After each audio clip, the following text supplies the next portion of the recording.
Assalamualaikum warahmatullahi wabarakatuh. Perkenalkan, nama saya Nur Aisyah dari program studi S1 Manajemen Universitas Aisyah Yogyakarta dengan NIM 2110601022.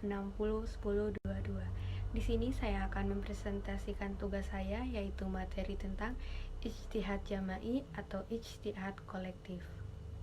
Ijtihad jama'i atau ijtihad kolektif, pengertian, syarat, dan prosedur. Kehidupan manusia mengalami perubahan dan dihiasi berbagai masalah. Selama periode kenabian Muhammad SAW, hampir tidak ada masalah perpecahan di kalangan umat Islam.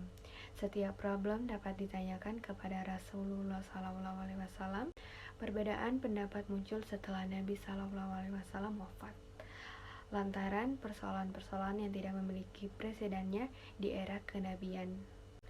Hal ini kemudian dikonfirmasi Ibnu Rushd dalam kitab berjudul Bidayat al-Mujtahid. Ibnu Rushd menggambarkan bahwa sumber pokok syariat Islam tidak mungkin diproduksi kembali, mutanahiyat, sementara realitas semesta dan kehidupan manusia terus berlanjut tanpa batas, gair mutanahiyat. Dengan kata lain, setelah Nabi SAW wafat, teks Al-Quran dan Al-Sunnah terhenti dan tidak mungkin bertambah. Sementara persoalan keagamaan di tengah masyarakat terus bergulir. Lanjut, kenapa ada ijtihad? Karena 2 abad setelah Rasul wafat, tanggung jawab mengisi kekosongan hukum ada pada pundak para ulama yang biasa dikenal dengan istilah ijtihad. Tidak salah bila menyebut ijtihad merupakan salah satu prinsip gerak dalam Islam. Ijtihad harus lahir dari problem konkret yang bersumber langsung dari aduan masyarakat terkait problem keagamaan mereka. Oleh karena itu, diperlukan ulama yang memiliki kemampuan mencari titik paling musalat antara idealisme hukum dengan realitas sosial. Arti ijtihad.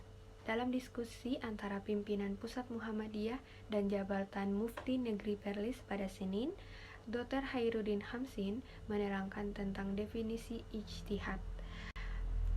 Secara bahasa, ijtihad berasal dari kata jahada yang artinya sungguh-sungguh atau mengerahkan segala kemampuan, sedangkan secara istilah mengutip Imam Al-Ghazali dalam kitab Mustafa min Ilmi Al-Ushul berarti upaya dengan mengerahkan segala kemampuan dan daya dalam melakukan suatu pencarian pengetahuan hukum syarah. Sedangkan Imam Al-Baidawi Al-Syairazi Al-Syafi'i dalam kitab Minhaj Al-Wusul ila Ilm Al-Husul mengibaratkan orang yang berijtihad itu seperti orang yang mengangkat batu besar yang secara pikiran dan perasaan. Dan yang terakhir, ijtihad jama'i.